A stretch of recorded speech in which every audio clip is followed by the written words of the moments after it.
a nuestros amigos. Ya veo en el sistema al maestro Jairo Calixto Albarrán. Jairo, pues Jaime Maussan tenía la razón. ¿Cómo te va? Mi querido maestro, querido, pues fíjate que, pues sí, tenía la razón, aunque ya habíamos visto mucho extraterrestre, incluso el propio Fox decía que el Noroñas era extraterrestre, entonces ya los teníamos entre nosotros. A ver, pues Salinas. Oye, ¿sabes qué también se confirma? Que el Pedro Ferriz papá, el abuelito, era el más cuerdo de la familia. No, de eso no hay duda. De eso no hay duda, querido maestro. No, pues ya estamos aquí preparando la llegada de los aliens para saludarlos. Ya tengo aquí un molito de olla, cochinita pibil, para que vean lo que es bueno, porque estos nada más llegan con hot dogs y los hot cakes, y en cambio aquí serán recibidos con molito de olla, con unas tlayudas, para que estén contentos. No me hagan nada más a convertirnos en sus mascotas, que sería de muy mal gusto. Así es, déjame saludar también a Julio Broniman, activista, analista, amigo de Sin Censura. ¿Cómo estás, Julio? ¿Qué tal, Vicente? ¿Cómo estás? Pues aquí con un gusto nuevamente de saludarte y desde luego de compartir esta mesa con Jairo nuevamente. Ya habíamos estado en una ocasión y pues vamos a darle con los temas porque pues hay bastante que platicar. Claro que sí, veo también llegar al querido Rafael Barajas, el Fisgón, uno de los mejores caricaturistas de México. Bueno, para mí el mejor, pero luego no lo acepta el querido Rafa. ¿Cómo estás, Rafael? Un abrazo, buenas noches. Pues bien, con el gusto de estar aquí con ustedes, con Jairo, con Julio, contigo, Vicente, y pues muy sorprendido por todo lo que está pasando en estos días. Es una cosa increíble.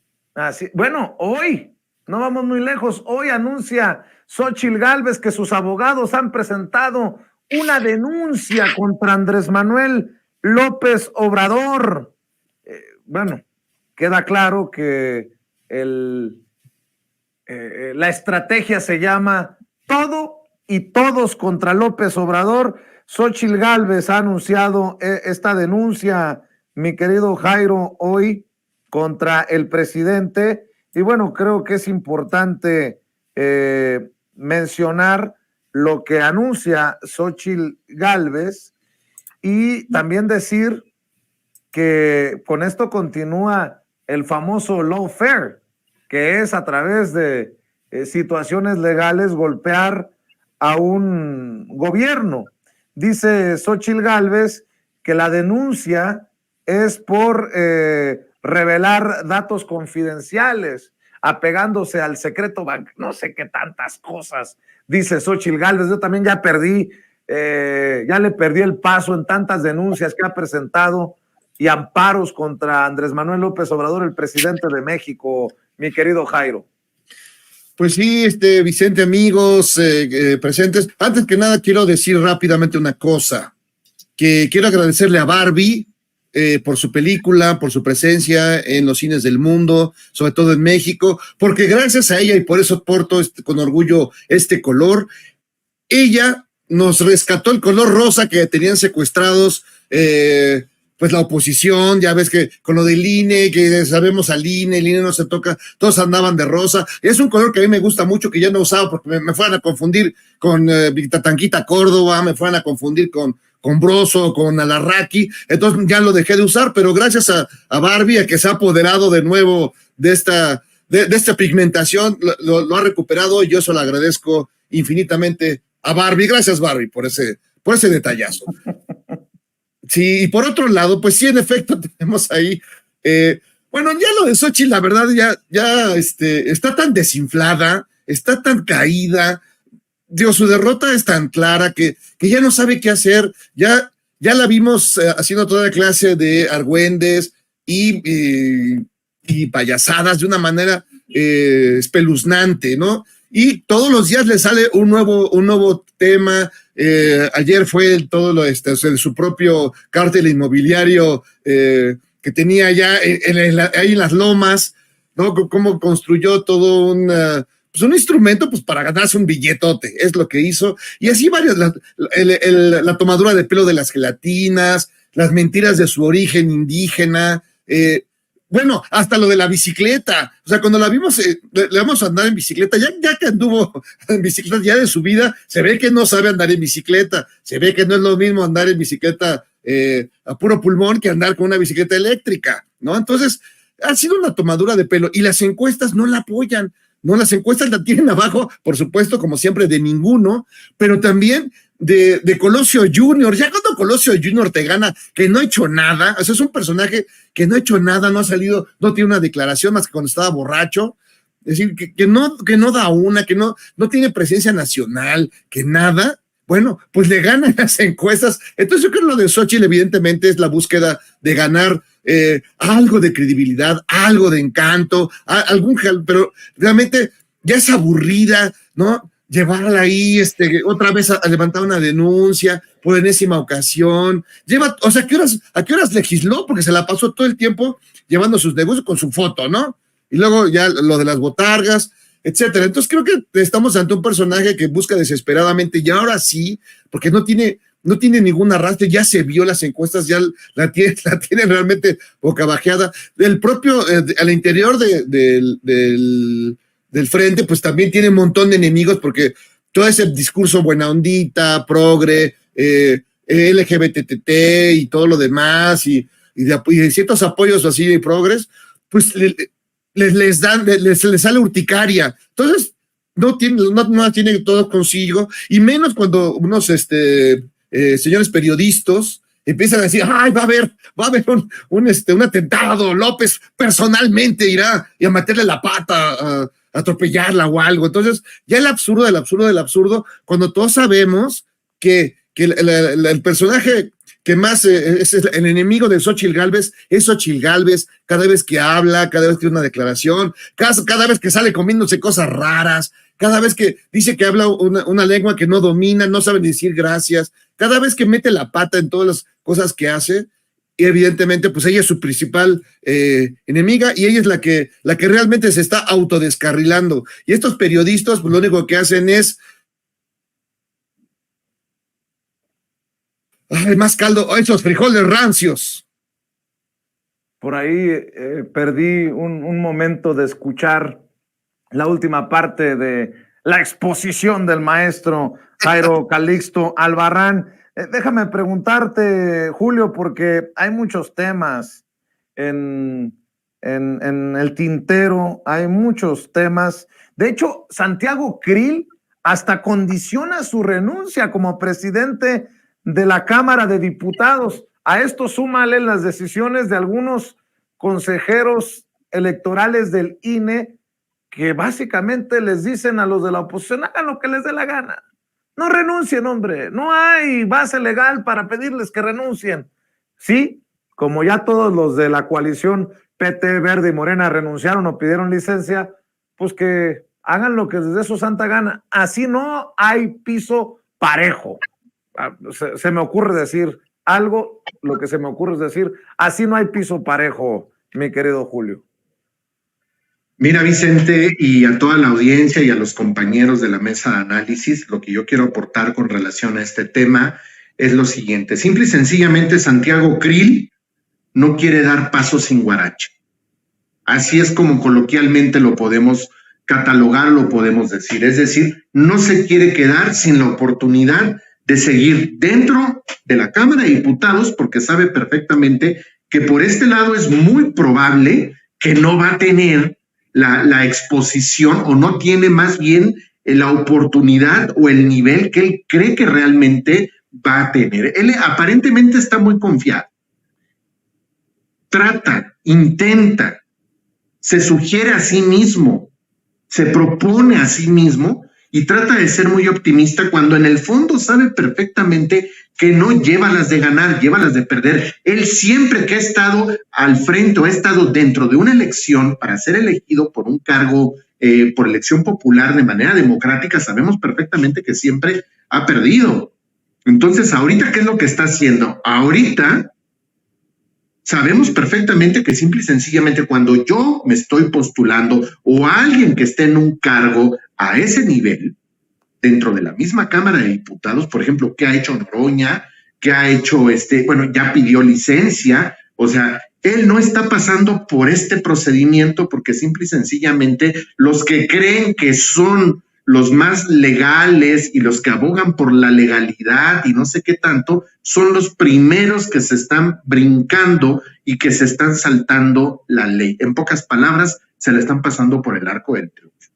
Y repito, simple y sencillamente lo que quiere hacer o lo que pretende es no quiere dar paso sin guarache. Y eso definitivamente, pues no quiere soltar el hueso, ¿no? Como lo estoy mencionando hace rato. Y es completamente lamentable porque debería de poner el ejemplo, porque él no nada más es un diputado, sino también tiene una representación todavía un poco mayor dentro de la misma Cámara y debería de predicar con el ejemplo. Y eso, de alguna forma, le ayudaría un poco, pero con la decisión que está tomando, pues él solito se está metiendo un autogol. Ese es mi comentario, Vicente. Así es, y con esta oposición moralmente derrotada, la voy a dejar en moralmente derrotada para que luego no vayan a decir que yo le meto mucha de mi cuchara al plato, y con el presidente Andrés Manuel López Obrador contento, como pavo real, dice, por los reportes del INEGI sobre pobreza y sobre homicidios, porque también hay buenas noticias en ese sentido. Pues mi querido Rafa, escucho tus comentarios y tu reflexión. A ver, ahí sí te escucho. Yo sí quiero señalar que el tema del lawfare, de la guerra judicial, es una estrategia muy seria que ha tomado la derecha en toda América Latina. Es decir, no se nos olvide que esto lo han utilizado en Ecuador, en Brasil, en Argentina, y lo han hecho de manera sistemática. Y es, entre otras cosas, una medida de ataque cualitativa y cuantitativa. ¿Sabes cuántos juicios le han hecho a Cristina Fernández de Kirchner? ¿Tienes una idea de cuántos juicios le han hecho? Ni idea, Rafa. Mira, no, 654. Date cuenta si mis 1000 eran ridículos, 654 no está muy alejado. No, es que es brutal. Son 654 juicios que le han hecho entre el 2004 y el 2022. ¿Te das cuenta del tiempo que le debe de tomar a una alta funcionaria tener que enfrentar 654 juicios? Es una barbaridad. Y no se nos olvide que es a través de estos procedimientos que metieron a Lula a la cárcel, y Lula estuvo preso 580 días por un delito que él no cometió. Es decir, lo acusan de una cosa de querer comprar un departamento. Imagínate que esa es la acusación. Y la prueba de que no, de que fue real el proceso es que no había pruebas. Es decir, es una locura todo el caso, ¿no? Y es por eso que Rafael Correa fue condenado a 8 años. Lula fue condenado a 9 años de prisión por un caso de guerra judicial. Y Rafael Correa fue condenado a 8 años de prisión, y por eso no puede regresar al Ecuador. Por eso no puede ser candidato. Es claro que a Lula lo sacaron del proceso presidencial a través de este juicio que es verdaderamente atroz y que ya se echó para atrás. Pero es lo que permitió que ganara Bolsonaro en su momento. Y fíjate, la derecha mexicana está echada a andar en todos estos procesos, y ahorita está también en campaña contra Hugo López-Gatell. Y fíjate, estos juicios, esta guerra judicial siempre va acompañada de una guerra mediática, siempre van juntos. La guerra mediática permite el abuso judicial, y el abuso judicial retroalimenta la guerra mediática. Es una estrategia muy eficaz. Ahorita van sobre Hugo López-Gatell, a quien ya están acusando de genocidio. Imagínate tú lo que implica que acusen a Hugo López-Gatell de genocidio. Eso es una cosa absurda. Y esto es muy loco porque este tipo de procesos contra las autoridades de salud son muy viejos, datan de hace siglos. Desde hace siglos a las autoridades de salud las culpan de las epidemias, de las pestes, de todo eso, y les arman juicios de este tipo. Y es claro que Mexicanos contra la Corrupción ha gastado una fortuna en lanzar procesos de desafuero, en amparos contra el aeropuerto Felipe Ángeles, contra el Tren Maya. Entonces hay que tomarse muy en serio todos estos procesos. Ahora, yo sí creo que estamos ante una situación pues muy, muy, muy curiosa, porque sí, la derecha mexicana, a pesar de que está gastando cantidades importantes en procesos judiciales, en propaganda y publicidad, es claro que su proyecto no está pegando. Las últimas encuestas te dan datos que son muy desalentadores para ellos, ¿no? Resulta que a Xochitl Gálvez le metieron fortunas para lanzarla y para promocionarla, y la señora sigue abajo, ni más ni menos que del candidato del candidato Colosio de Movimiento Ciudadano. Eso quiere decir que el proceso está totalmente desquiciado. Y claro, después nos vienen a echar todo el rollo de que hay un posible atentado contra Xochitl Gálvez. Es decir, a ver, vamos a ser honestos. ¿Quién ha provocado los últimos atentados en este país? Es una cosa increíble, porque los atentados han venido todos del PRI, del PAN y la izquierda. Su último acto violento fue hace ya muchos años. Fue, creo que en el sexenio de en el sexenio de Vicente Fox, una cosa así.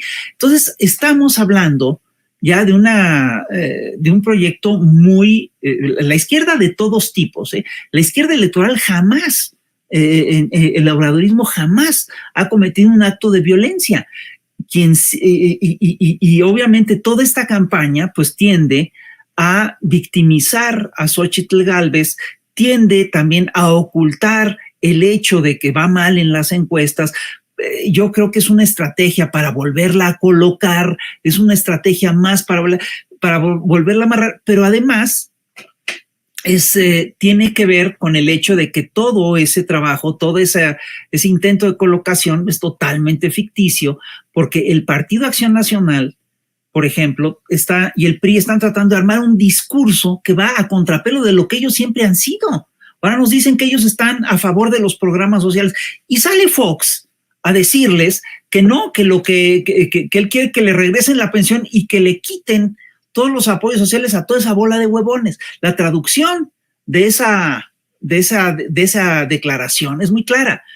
Hay mexicanos que merecen todo el respaldo y todo el apoyo, todo el dinero. Entre ellos está Fox, entre ellos estará Xochitl Gálvez, entre ellos estará todo el PRI, el PAN y el PRD. Es una lógica muy neoliberal. Y los demás que se mueran, ¿no? Ahora, yo sí quiero decir una cosa que me tiene muy preocupado, que es que sí estamos viendo un caso de censura muy en estos días, y es la censura que le han impuesto a Vicente Fox, porque después de que dio su entrevista, después de que sacó su tuit antisemita y xenófobo, ya no ha vuelto a tuitear nada, y todos fuimos testigos como Lozano y otros actores le pidieron que se callara.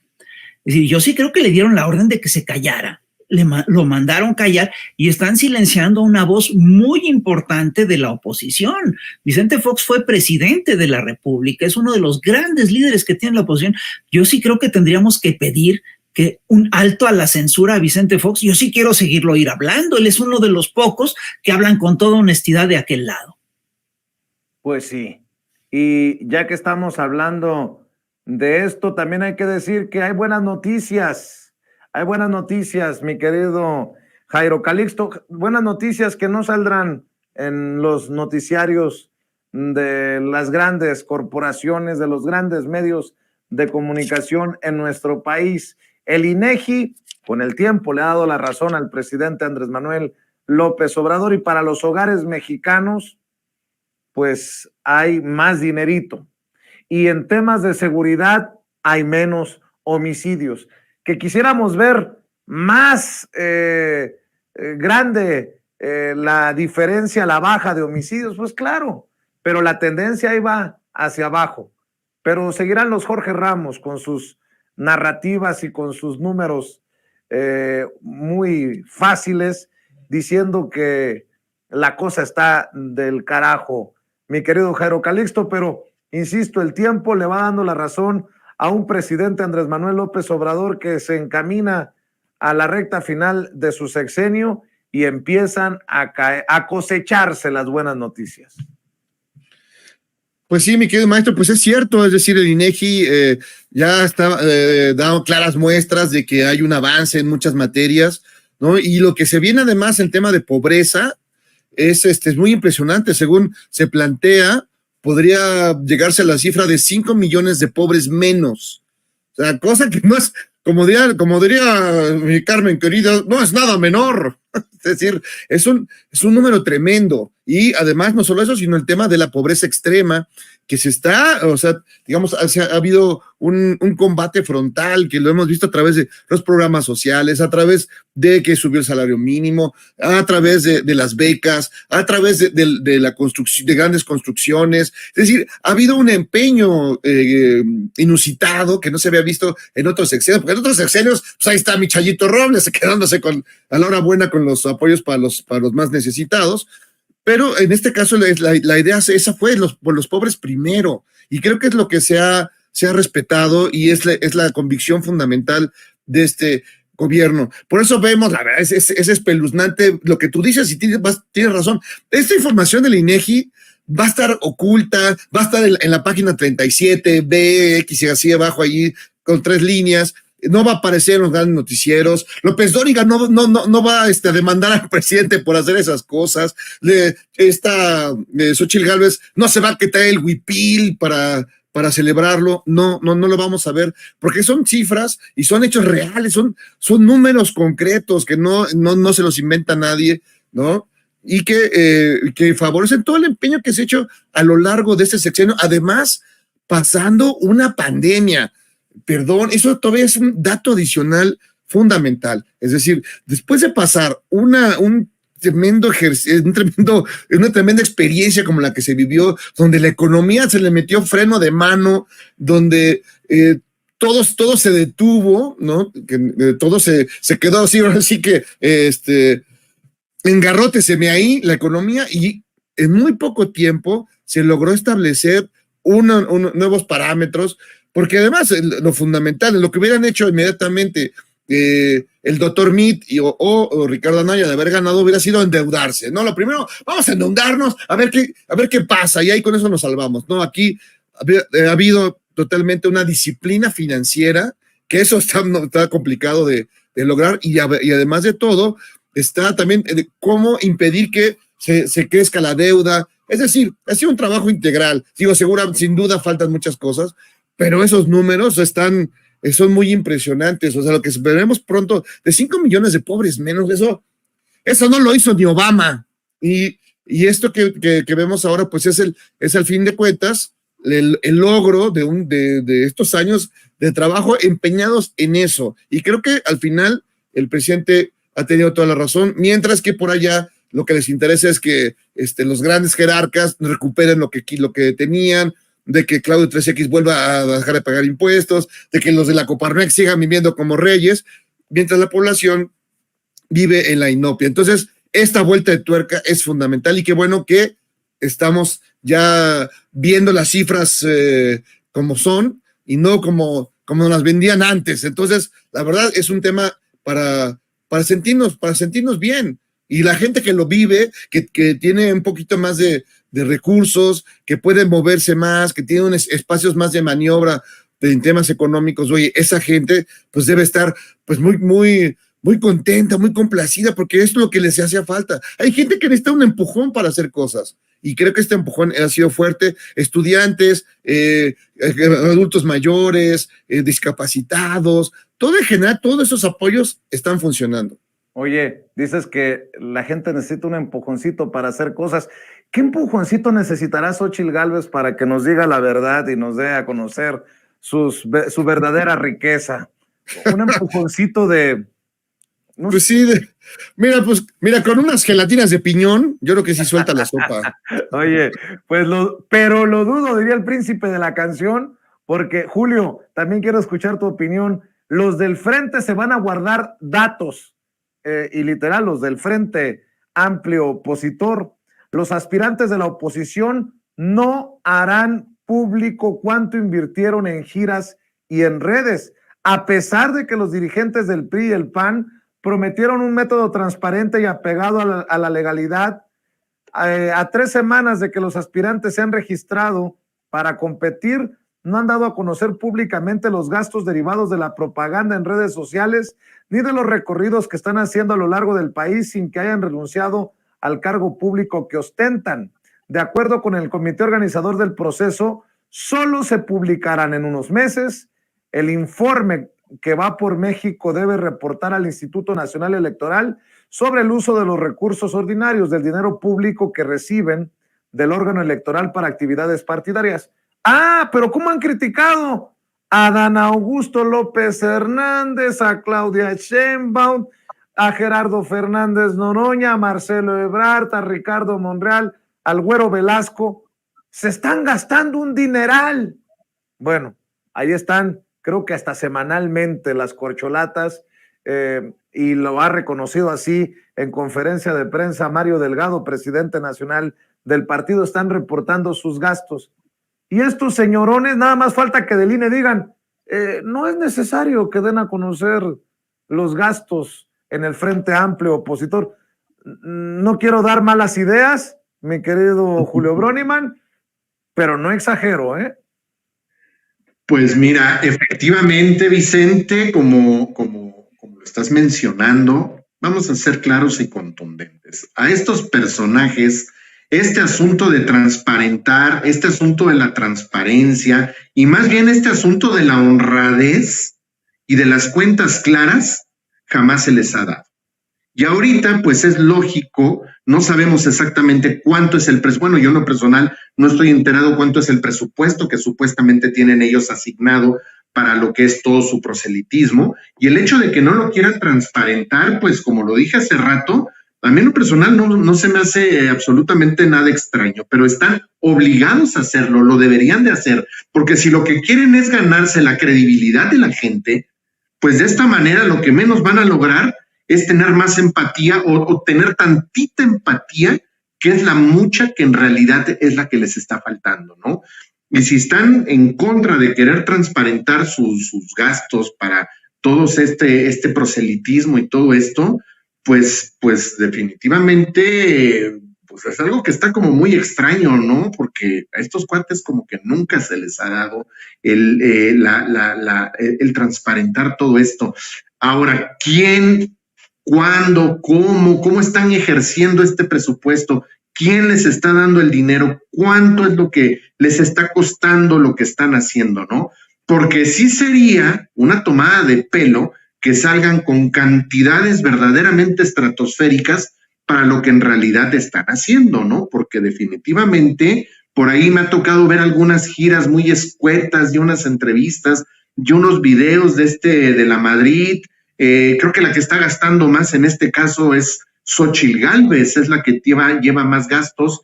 Ya me ha tocado ver en algunos puntos de la ciudad unos módulos con algunas personas, con unas playeras del frente, bueno, de esta organización, yo las llamo así, organizaciones narcopolítico-empresariales, que sabemos que están lideradas por Claudio, bueno, más que un líder, tienen un gerente, vamos a decirlo así, el Frente Amplio por México, ¿no?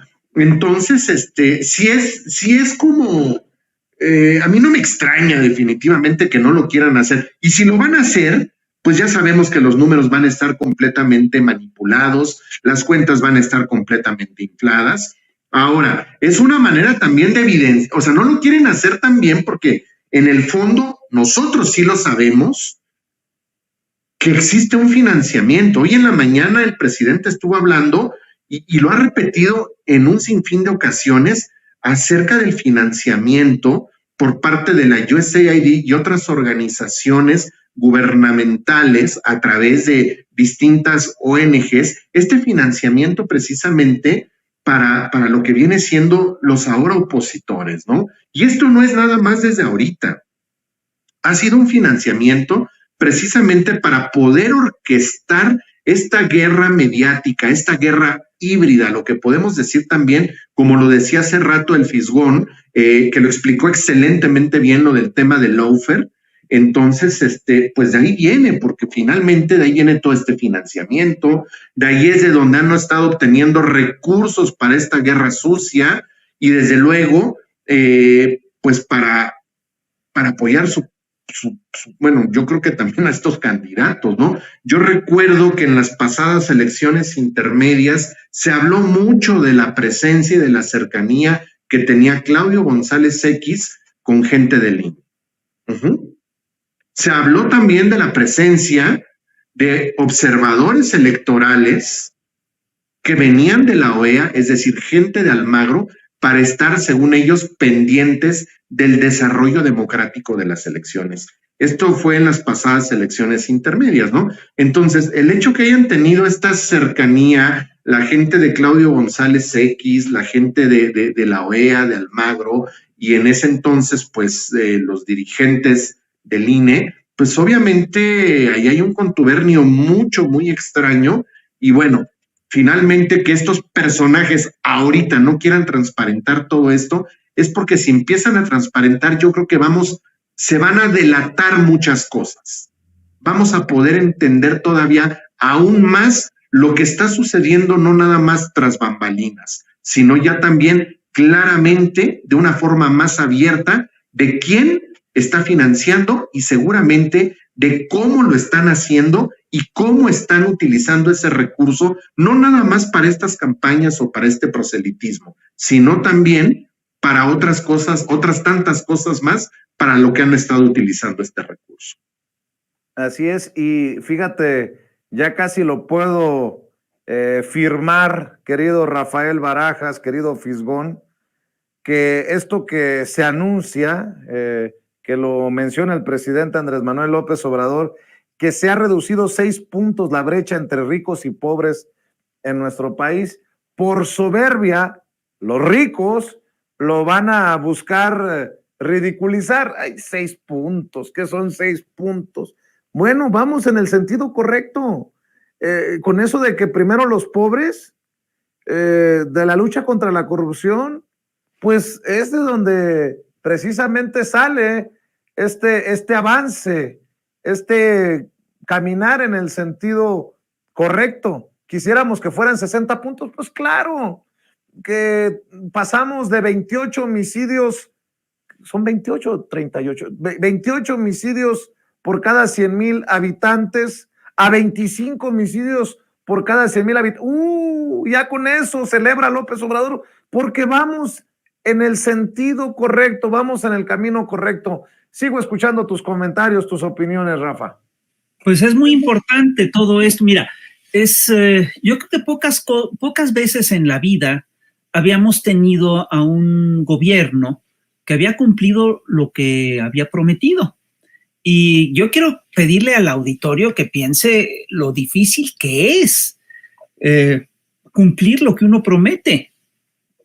Muchos de nosotros de repente tenemos problemas hasta para cumplirle cosas cotidianas a nuestros hijos. Cumplirle a un país entero está pesadísimo, implica muchísima responsabilidad y pues aquí se planteó que primero iban los pobres y primero están siendo los pobres. Es decir, 6 puntos, bajar 6 puntos esta brecha es una brutalidad. Es como bien dice Jairo Calixto, es sacar de la pobreza a 5 millones de gentes. Cuando estábamos acostumbrados a que en la era neoliberal lo que hacían es que metían en la pobreza a 5 millones de gentes por sexenio o más, ¿no? Es decir, hemos tenido momentos brutales en los que metes a la gente, en los que el desplome del ingreso de las familias ha sido salvaje. Y fíjate que esto en medio de una pandemia, con una pandemia en medio, ¿no? No es cualquier cosa, es una cosa muy, muy importante. Entonces, sí, sin lugar a dudas, el esfuerzo es muy importante, es muy notorio, es muy meritorio y además va a contrasentido, a contraflujo de lo que habían hecho los señores neoliberales. Se está haciendo exactamente la inversa de lo que habían hecho los neoliberales. Y se está teniendo buen éxito. Hay que decir además una cosa muy importante. Andrés en la mañana de hoy señala, bueno, los ricos efectivamente tienen un momento en el que bajan 2 puntos, pero luego se vuelven a recuperar. Es decir, esta estrategia económica de apoyar a los de abajo, lo que ha permitido es reactivar el mercado interno y ha permitido reactivar a la economía. Entonces, sí, lo que se está haciendo es realmente muy, muy importante. 6 puntos es muchísimo. 6 puntos es realmente una ayuda muy importante para la gente y la gente además lo recibe, lo resiente. Ahora, el otro día hablábamos con Álvaro García Linera y decía una cosa que me llamó mucho la atención. Decía, bueno, el problema es que la justicia social, es decir, lo que está haciendo el gobierno de la Cuarta Transformación es que está pugnando por hacer justicia social. Y decía Álvaro García Linera, una de las primeras lecciones que sacamos de lo que hicimos en Bolivia es que la justicia social, generar justicia social provoca mucha rabia en las clases dominantes. Y eso es real. Y eso es lo que es realmente peligroso. ¿Y por qué provoca rabia? Y el tema, y es un tema de reflexión que creo que es importante, yo creo que provoca rabia, porque parte del tener privilegios no solamente es que tú tengas más cosas, sino que tú sepas, no solamente que el privilegiado tenga más cosas, sino que el privilegiado sepa que hay toda una serie de gente que no tienen lo que tú tienes. Cuando esto deja de ser un privilegio, ¿sí? Eso sí provoca una pérdida de un valor en la gente de los privilegios. Y no hay que olvidar lo que dice Paulo Freire. Es decir, el problema con los privilegios es que la gente que tiene privilegios, cuando los pierde, siente que le quitan un derecho. Aquí pareciera que lo que están, el privilegio que están perdiendo, ¿sí? Es que hay otras gentes que empiezan a tener lo mismo que ellos y dejan de estar en una escala superior. Es de un egoísmo verdaderamente brutal, ¿no? Y claro, esto también viene aunado al tema de la estrategia de seguridad, porque tú ves las cifras de lo que son los homicidios y la verdad es que bajar de 28 a 25 homicidios en un ciclo de aumento de violencia que fue permanente durante décadas es un logro extraordinario. Implica que estás revirtiendo la tendencia, implica que estás echando para atrás el círculo vicioso que se arranca con el sexenio de Felipe Calderón. Y ojo, sin lugar a dudas, es mucho más difícil bajar la cuestión de homicidios, ¿sí?, que bajar otros delitos, porque hay delitos que han bajado de manera muy importante. El delito de robo de autos, el delito de robo de gasolinas, el delito de lo que es el secuestro, esos han bajado de manera mucho más importante. Y pues sí, es decir, me parece increíble, ¿no? Que estos señores, lo que ustedes dicen es correcto. Es decir, todos estos logros los sabemos por la mañanera. Lo sabemos porque hay espacios como este que lo van contando, pero los grandes medios le han hecho el silencio y se lo van a seguir haciendo. Y ojo, aquí ante lo que estamos es ante una guerra de percepciones, porque que bajen los delitos de 28 a 25 es muy importante, pero si eso ocurre, ¿sí?, tú puedes siempre hacer una campaña por un crimen específico, por un hecho de sangre particularmente terrible, ¿sí?, y crecer la percepción, ¿sí?, hacer crecer la percepción de que esto no ha bajado, de que sigue siendo igual de grave, tal. Entonces estamos, entre otras cosas, ante una guerra de narrativas y de percepciones. La gran diferencia entre lo que hace López Obrador y lo que está haciendo la oposición es que López Obrador está dándote te está dando datos duros. Es decir, sí es muy importante, ¿sí?, que veamos los datos del INEGI, que veamos que el INEGI dice por primera vez en mucho tiempo la pobreza está empezando a decrecer, y deja tú que empiece a decrecer, empieza a haber una distribución mejor del ingreso. Eso es muy importante. Hay otro dato que tampoco te van a dar, que es que la economía sigue creciendo y crece bien. Es decir, vamos a tener un crecimiento de arriba del 3%, que es muy importante, y obviamente lo que va a ser, lo que es previsible que hagan estos señores de los grandes medios es decir, no, pero la inflación, y subió el precio de la guayaba, porque mira, el plátano antier costaba tanto y ahora cuesta tanto. Es decir, estamos ante este proceso, y yo sí creo que la oposición, a pesar de que tiene todos los medios, a pesar de que tiene toda la estructura, a pesar de que tiene un aparato de comunicación brutal, que lo usa además con mucho descaro, está perdiendo esta guerra de percepciones. Y esto sí es importante, y eso también es un logro de la revolución de las conciencias. Así es, y para cerrar en esta última ronda, si me permiten, querido Jairo, querido Rafa, querido Julio, hablando de narrativas, para cerrar en esta última ronda, riesgos de regresión autoritaria, escribe Lorenzo Córdoba, el que fuera consejero del INE en el Universal. En México hay, afirma el informe, tierra fértil para autoritarismos y populismos. Todavía no le han pasado su dotación de vitacilina a este señor. Por cierto, ¿también pidió sabático como Ciro Murayama o él sí está chambeando ya sé, en Latinus sí, pero pregunto por la UNAM? Más que ninguna otra forma de gobierno, la democracia depende en gran medida de su respaldo social y a su vez de los beneficios que los miembros de la sociedad perciben tener de mantenerla y sostenerla frente a la natural tendencia de concentración y abuso del poder, es decir, frente a su degeneración autoritaria. Por eso es tan preocupante el informe 2023 de Latinobarómetro, la recesión democrática de América Latina, publicado hace unos días. En él se da cuenta de cómo en apenas un par de décadas pasamos de la celebración a la preocupación democrática. Y sigue, ¿no? Y luego dice, en México la situación es particularmente grave, pues de acuerdo con el informe de Latinobarómetro, la recesión democrática es mayor en prácticamente todos los indicadores respecto de la media en América Latina y se ha agravado particularmente en el periodo que va de 2020, año del informe previo a 2023. Así que mientras en América Latina el porcentaje de personas que piensan que la democracia es preferible a cualquier otra forma de gobierno pasó de 49% en 2020 a 48% en 2023, o sea, una disminución del 1%.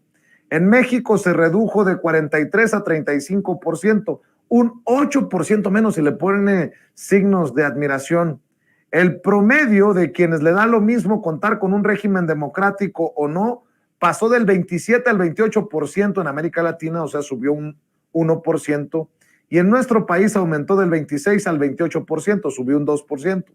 De igual modo, aumentó el número de quienes opinan que en algunas circunstancias un gobierno autoritario es preferible a uno democrático al pasar del 13 al 17% en Latinoamérica, o sea, un 4% arriba, y de 22 a 33% en México, un incremento gravísimo del 11%, el peor de toda la región. Bueno, ya sea lo que va Lorenzo Córdoba, que nosotros somos tan pendejos, esos del 70 y tantos % que aprobamos a Andrés Manuel López Obrador en el 5º año de gobierno, que estamos dispuestos a que esto se convierta en una dictadura. ¿Voy bien o soy muy perverso, mi querido Jairo Calixto Albarrán? Por supuesto, eres muy perverso, por supuesto, evidentemente. Mira, por estas cosas que dice, que escribe con las patrullas, mi tatanquita Córdoba, es por lo que le sigo agradeciendo a Barbie que nos haya devuelto el color rosa, porque yo cuando me ponía algo rosa, decía, sí, me van a pensar que estoy con que no te haga bobo Edmundo Jacobo, con Ciro Murellamas a mí, y con Lorenzo Córdoba, no, qué terror, pues, te desprestigia nada más. Pues son estos arrebatos naturales en gente, pues, digamos, malnacida, que que sigue manteniendo esta narrativa desde estos portales siniestros como el de Latinus, que ya sabemos que pues los maneja evidentemente Chiflano Aureoles y el buen Madrazo.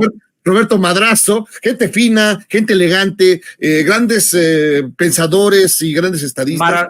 Maratonistas chingones. Maratonistas que toman taxi para acabar las carreras.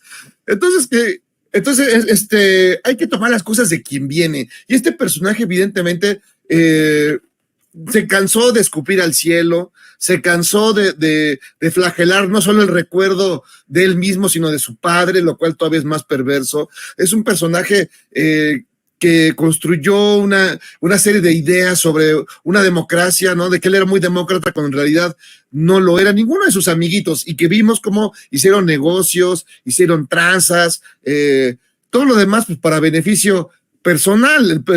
Cada vez que va a dar clases Lorenzo, ahí en Derecho, pues le chiflan, le gritan, ¿no? Constantemente, porque es un indeseable. Claro, hay un grupito de gente que lo arropa, pues, entre ellos el rector, que bueno, ya sabes que Graue es un gran demócrata, un gran pensador, un hombre que siempre piensa en términos sociales.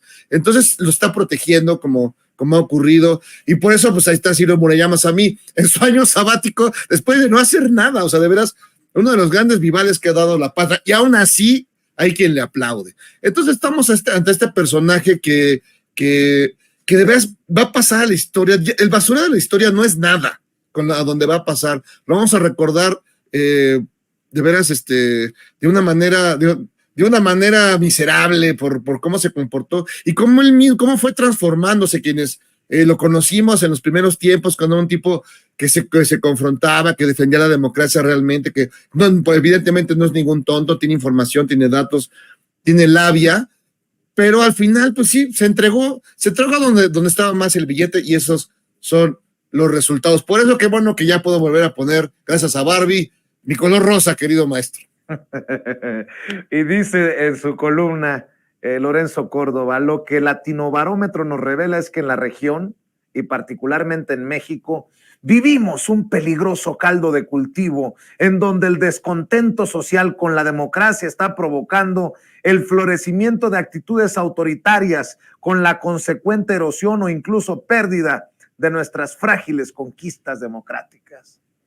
Dios, hemos ido de cuidado que nos llevan rumbo a Venezuela, cuidado que nos llevan rumbo a Cuba,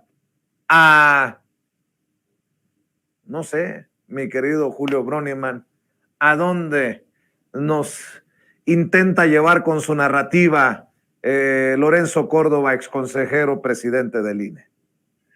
Pues mira, Vicente, definitivamente la narrativa que tiene Lorenzo Córdoba, al igual que toda la oposición, y me voy desde un paréntesis muy amplio, desde los opositores más básicos y más elementales, como son los de Frena, hasta los que son los mismos finalmente, ¿no? Los que decían defender al INE y todo esto, que decían, y todavía no se cansan de decir que esto va a terminar siendo una república castrochavista, porque ese es el lenguaje que utilizan. Yo quiero mencionar algo, fíjate, hace unas semanas el presidente dijo esto, fíjense nada más, que la banca, fíjense nada más, ha juntado 230,000 millones de pesos nada más de puras utilidades, y esto fue el año pasado. Ojo, 230,000 millones de pesos de utilidades para los bancos.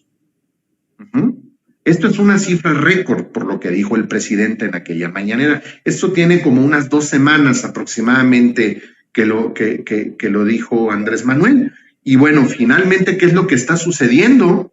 Pues yo por ningún lado he visto y he notado un ambiente de una república castrochavista, como ellos dicen. En ningún momento.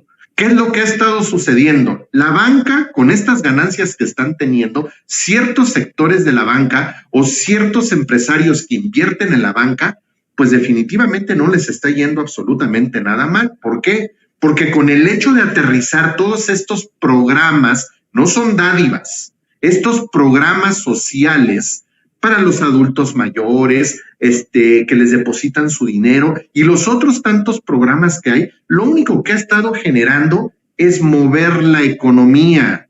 Es decir, que el dinero no se quede estancado en unos cuantos. Es decir, el planteamiento que tiene esta cuarta transformación, el planteamiento del humanismo mexicano y de esta revolución de las conciencias, es mover la economía, es decir, que haya mayor circulación. Los adultos mayores o las personas que reciben un apoyo o un programa social, ¿qué es lo que están haciendo? Inmediatamente es cuando van a comprar con ese recurso económico los productos de su canasta básica o completan su gasto o simple y sencillamente se está fortaleciendo, aunque sea menor de escala o aunque sea poco o mucho, lo que sea, pero se está fortaleciendo la economía de los que menos tienen.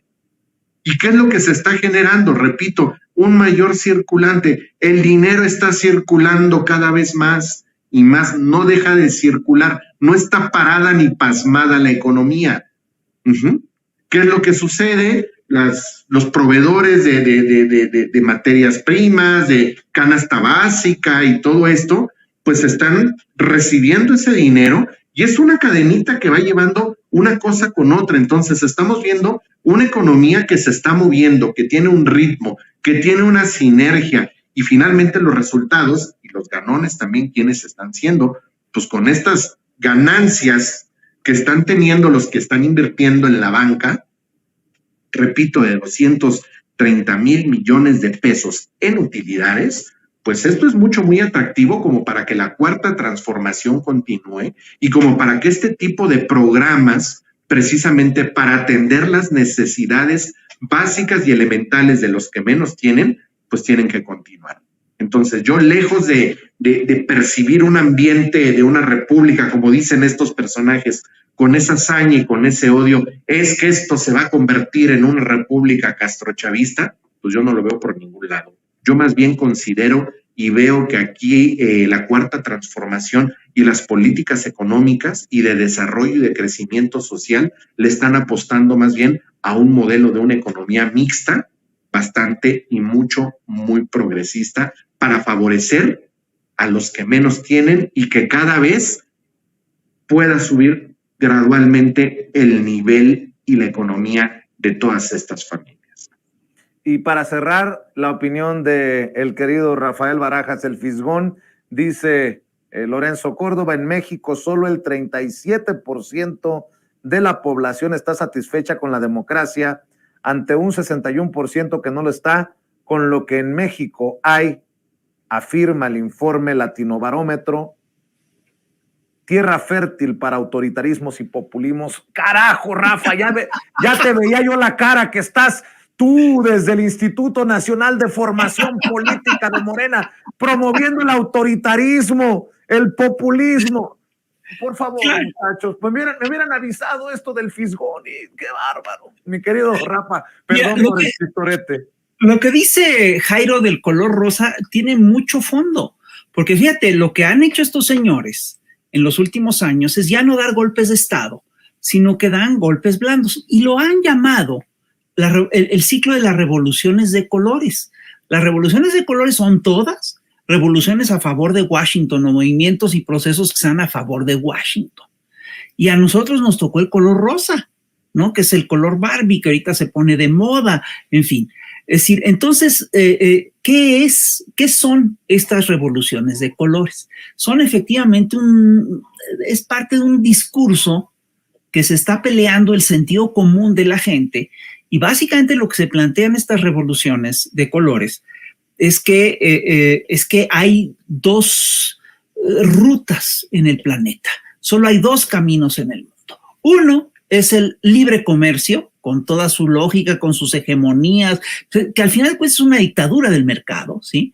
Y la otra ruta es todo lo que es lo que no está centrado en el mercado, lo que está centrado en las gentes, en las lógicas cotidianas, en el libre mercado, tal.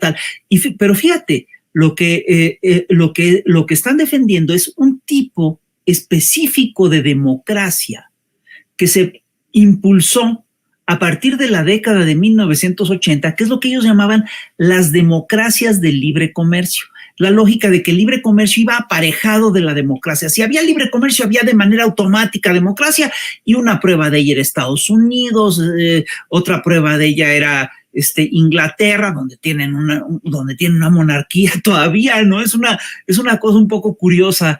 Es decir, el razonamiento tenía sus fallas, ¿no? Por supuesto, pero era como muy sólido. Entonces promovieron a toda una serie de empresarios para que llegaran al poder y que promovieran las lógicas del libre comercio.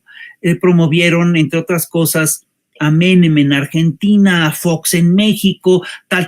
Y lo que promovieron también es una suerte de bipartidismo muy al estilo norteamericano.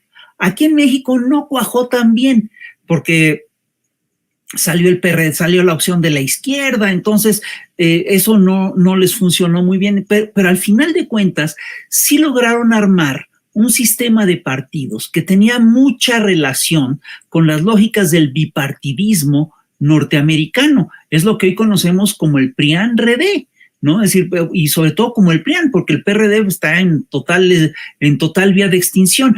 Ese bipartidismo lo que es una estrategia que lo que hace es que saca de la escena política a todo un sector que tiene reivindicaciones concretas y que normalmente se aglutinaba alrededor de la izquierda. Entonces, cuando Lorenzo Córdoba habla de que ya no se cree en esta democracia, está hablando de esa democracia, de la democracia bipartidista que se consolidó en América Latina entre 1880 y la primera década del siglo XXI, ¿sí? Y una de las herramientas, es decir, alrededor de este esquema de partidos, establecer este esquema de partidos en México sí implicó una pequeña reforma del Estado. Y la hicieron a la chita callando, ¿sí? A través de reformas constitucionales, ¿sí? Y crearon institutos como el INE, como el Tribunal Electoral, etc. Pero ese INE, ese Tribunal Electoral, defienden esa forma de democracia. Defienden que aquí en México se traduce básicamente en el PRIAN. Están defendiendo al PRIAN. Pero la democracia no es eso. La democracia no es el bipartidismo. La democracia, sí, no puede ser una democracia de libre comercio. Los propios impulsores del rollo neoliberal, del proyecto neoliberal, te dicen que hay que alejar a la gente de las decisiones. Y mira, la democracia es el poder del pueblo. Es demos y kratos. Es el poder del pueblo. Pero lo que hacen los neoliberales es dejarle todo el poder a las oligarquías. Entonces, esta democracia que está entrando en crisis era una falsa democracia. Era la democracia que defendía a Lorenzo Córdoba, y entiendo su escándalo, entiendo su agitación. Se le está cayendo a Lorenzo Córdoba y a José Woldenberg y a Ciro Murayama y a Luis Carlos Ugalde, se les está cayendo el proyecto de vida, que además ellos pensaban que iba a ser su legado, y que ellos piensan que es, que es la única forma de democracia concebible. Es decir, ahí ellos están entrando en crisis. Perdón, democracia es el respeto al voto popular. Democracia es que se respete el resultado electoral. Democracia es que la gente pueda participar activamente. Y hay formas de democracia que se están poniendo en práctica en este sexenio que estos señores buscaron bloquear porque permitían la participación masiva de la ciudadanía. Las consultas, todo ese tipo de acciones democráticas, ¿sí? A ellos les parecen inaceptables e inconcebibles, y por supuesto que que es una crisis del proyecto de nación, del proyecto de Estado que ellos construyeron. Esa falsa democracia, lo que está en crisis no es la democracia en sí. Hasta donde yo recuerdo, no hay una sola acusación sólida de que este gobierno haya hecho fraudes electorales en las últimas elecciones. Antes, al contrario, existen pruebas muy sólidas de que el PRI hizo un fraude electoral muy importante en las elecciones del Edomex y que no le alcanzó. Y las pruebas son muy claras. Está, por ejemplo, la denuncia contra Alejandra del Moral, que es algo que no debemos de soltar, ¿sí? Que Alejandra del Moral desvió 5,000 millones de pesos para la compra del voto. Y es un hecho que en la jornada electoral del Edomex hubo cantidad de denuncias de compra de voto. Y es claro, además, que esas que han de haber comprado entre el 5 y el 8%, yo calculo, porque las encuestas te decían que Delfín iba a ganar entre el 15 y el 20% y acabó ganando con el 8,5%. Deben de haber comprado muchísimos votos. Ahí sí hubo fraude electoral. ¿Por qué Lorenzo Córdoba no está denunciando esos procesos? En cambio, y fíjate, a pesar del fraude electoral, ganó Delfina. Pero eso claramente es un proceso democrático. Es decir, gana porque sí hubo un proceso democrático mucho más profundo que rebasó todas esas cosas. Hay que hacer un análisis muy serio acerca sobre el comportamiento que tuvo el INE en la era neoliberal, ¿sí? Y acerca de cómo ese instituto que nace para defender el voto de la gente, ¿sí? Termina siendo un aparato de validación de fraudes electorales. Eso sí es antidemocrático. ¿Cómo no va a tener desconfianza la gente? Perdón, en una democracia que era representada por Bolsonaro en Brasil, por el PRI y el PAN en México, ¿sí? Por Lorenzo Córdoba en el INE. Eso es lo que está en crisis. Y sí, claro que necesitamos reformar el Estado y necesitamos cambiar leyes y necesitamos cambiar un montón de cosas para que se tenga una democracia de a de veras, una democracia auténtica. ¿Qué quiero decir con una democracia auténtica? Una democracia en la que el voto sea respetado, en la que un ciudadano sea un voto. Y necesitamos también hacer una reforma profunda del Estado para que tengamos justicia, una justicia real, una justicia en la cual no sea el dinero el que determine el grado de justicia que vas a obtener, sino que una justicia en la cual los jueces no puedan liberar fácilmente a pedófilos, a violadores, a asesinos, a defraudadores electorales, a criminales de guerra, etcétera. Ese es el tipo de reforma del Estado que necesitamos. Y sí, está en crisis el mundo de Lorenzo Córdoba y su revolución rosa no va a funcionar o no está funcionando. Y una prueba de ello es muy sencilla.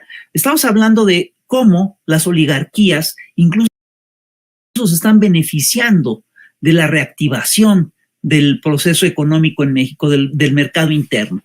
Y ellas mismas deben de tener una crisis muy importante. Hace poco salió un reportaje muy interesante, creo que fue en Sin Embargo, lo sacó Álvaro Delgado, perdón, en el que plantea que Mexicanos contra la Corrupción y la Impunidad ha perdido en unos cuantos años, en los últimos 6 años, muchísimo financiamiento. En el 2016, tenían un financiamiento de 136 millones, tuvieron un financiamiento de 136 millones y en el 2022 solo recaudaron 32 millones de pesos. ¿Y de dónde viene ese dinero? Viene de parte del sector privado, viene del papá de Claudio X González, es el principal aportador a Mexicanos contra la Corrupción y la Impunidad, viene de empresarios como Díaz Morodo, de empresarios como del Valle, como los del Valle, en fin, pero viene también, ¿sí?, de este organismo que financia las revoluciones de colores, y con eso regreso al principio de mi intervención, ¿sí?, que es la National Endowment for Democracy, que está vinculada a la CIA. Es Washington quien está detrás de estas revoluciones de colores. Pues siempre es un placer saludarlos a los tres y vamos a cerrar aquí esta mesa de diálogo invitando a la audiencia a que te siga, sobre todo ahora que andan tan ocupados en el Instituto Nacional de Formación Política de Morena, mi querido Rafael. Sí, por supuesto, sigan las redes del Instituto Nacional de Formación Política, que estamos haciendo unas consultas que son importantísimas. Les pedimos que participen en el debate, que vean los foros que estamos haciendo, que vean las conferencias que estamos haciendo, las pueden ver por Zoom, pueden ir presencialmente ahí a Pantitlán, a Calzada de Guadalupe, ¿no? Cerca a una cuadra del metro Pantitlán, pueden verlas estas cosas también diferidas en YouTube, etcétera. Tenemos toda esa información y por favor, sobre todo, asistan a las asambleas a debatir. Esta semana vamos a debatir sobre temas muy importantes. Vamos a debatir acerca de la reforma del Estado. Vamos a debatir acerca de lo que es, vamos a debatir acerca de lo que son las políticas de bienestar. Vamos a debatir acerca de la importancia de la soberanía eléctrica y de la soberanía energética. Son temas importantes y pues yo sí creo que se está recogiendo la opinión de un montón de gente. Se ha participado muchísima gente en estos procesos. Está intenso el debate, está bonito y está de buen nivel. Entonces los invitamos a que vayan, está divertido además. Y claro bueno, que sí. pueden ver eso en las redes del instituto y yo estoy en fisgonmonero@yahoo.com.mx en Twitter. @fisgonmonero, así lo encuentra el querido Rafael Barajas, el Fisgón. Mi querido Julio Broniman, ¿cómo te encontramos a ti? Pues bueno, primero que nada, Vicente, muchas gracias nuevamente por esta invitación y la verdad por alternar en esta mesa de análisis de lujo. Les mando un saludo a la distancia a todas las personas que están viendo la transmisión y los que están conectados en el chat. Y a mí me pueden seguir en Twitter como @César_Bron. @César_Bron. Ahí me pueden seguir. Claro que sí, muchas gracias, Julio. Y por cierto, ahora que estábamos hablando del Instituto Nacional de Formación Política de Morena, se necesita de todos, claudistas, adanistas, marcelistas, noroñistas, todos. Ya bájenle al golpeteo, mi querido Jairo Calixto Albarrán, gracias por venir de rosa. Además de la cajita de Barbie en la que te vi en redes sociales, ¿en dónde más te encontramos? Ahí estoy, soy un Ken honorario. Me informan. No, me pueden encontrar en @Jairo Calixto en el Twitter. Ahorita, oye, se ve que ya cayó el recurso, porque ya hay un montón de troles, de xochitroles, de xochibots, atacando durísimo. Me da gusto que ya les haya caído el recurso, estaban muy desmejorados. Me alegro. Entonces, en @Jairo Calixto pueden encontrar también todos los días en Milenio, en el periódico Milenio, de lunes a viernes, en la columna Política Cero. Los viernes a las 4 de la tarde en Sin Censura, el espacio se llama Sin Tonsura. También hay humor y locura, se pone muy divertido, la gente participa mucho, me da mucho gusto, de verdad me da mucho ánimo. Y también pueden encontrar en el Operación Mamut, todos los domingos a las 10 de la noche, con una gran banda, grandes sketch políticos. Ahorita estamos en la onda de la Casa de los Necios. Entonces está el Chiquilicuadri, está Xochitl Gálvez, está Juanito, ahí metidos en la casa. Está más divertida que la casa de los famosos. Claro que sí, te mando un abrazo, Jairo, te mando un abrazo, Julio. Mi querido Rafa, cuídense mucho, que pasen excelente noche. Cuídense, gracias.